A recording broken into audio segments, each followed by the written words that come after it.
Hello YouTube, welcome to the Magnum channel offline. Today we are back here doing some farm work. So we're going to be working on this hay ring. I'll show you what we got. If you look at this, you see these holes in the hay ring side, and you can see where these spot welds that it came with have broken. And I think almost all of them are broken. There may be one or two left in places. We'll cut those. Because what we're doing today is we are taking this off. We're going to clean it off. There's some rusting going on the bottom edge, and we're going to clean this up. So if you look at this, all these welds have broken, like almost every last one of them. So we're gonna take a power washer to this and a grinder and clean it all up, paint it, and weld it back up.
Okay, so we got this next panel off, and you can see here what this looks like, and the rust in the paint that's coming off. Look at that. So what happens is, over long periods of time, if you look over here, you get this buildup of grass and dirt that develops right along the inside of that ring, and that is going to cause that to rust out. So we're going to hit this with the washer and come back with the grinder and clean it up a little bit.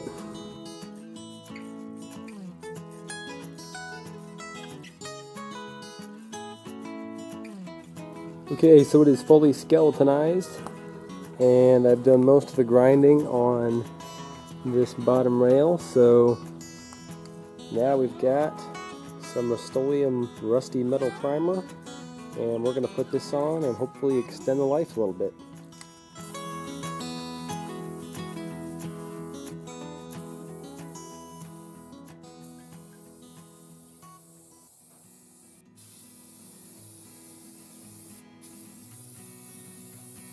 Okay everybody, well, it has been about 24 hours, and you can see we got it all painted up here.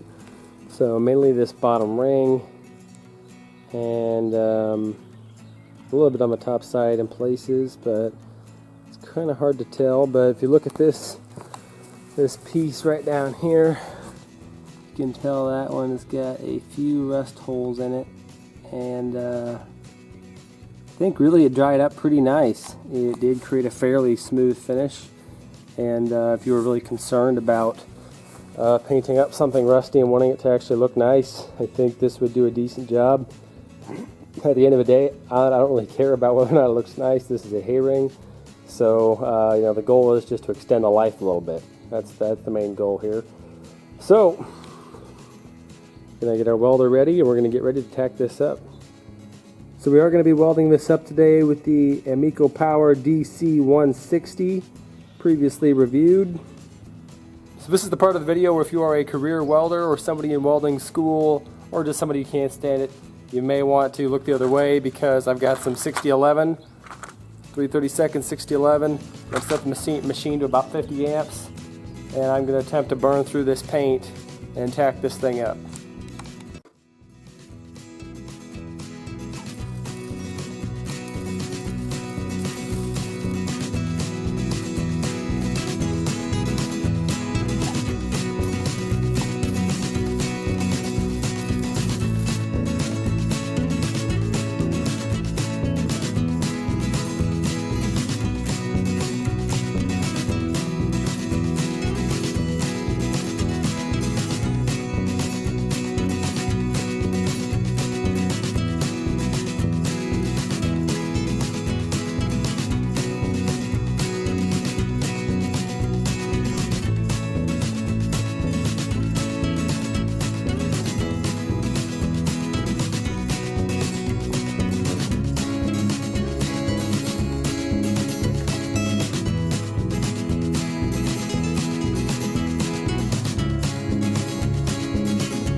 So here's a look at the hay ring after welding.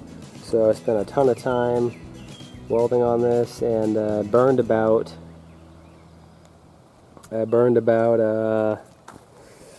5 or 6 pounds of 3/32 6011, and probably another 3/4 of a pound of 16th inch 6011. So you can see this pipe was galvanized. You can see the galvanized right there, just under the paint. So it was galvanized, so we did need 6011 to get in there and burn through all that. And it did. Turned out really solid, and I'm pretty happy with the way it went together. So we got it all welded up. Now we just got to paint it.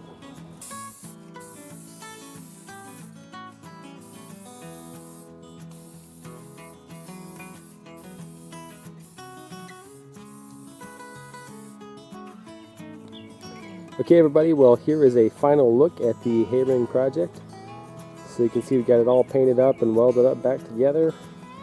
And I think overall I'm pretty happy with the way it turned out. Some of the welds look better than others, but for what it is, I think it's going to do their job, and it'll extend the life of this hay ring a little bit. And we got all the rust spots re-ground off and repainted, so hopefully that will eliminate that problem. This has been a solid 2-week project, working on it for at least an hour every day, sometimes several hours a day. So this was a good thing to get done, and I'm pretty happy with the way it turned out. So that's about it for today, guys. Like, comment, and subscribe below. Don't forget the link to my Facebook page is in the description. Thanks for watching, and I'll catch you later.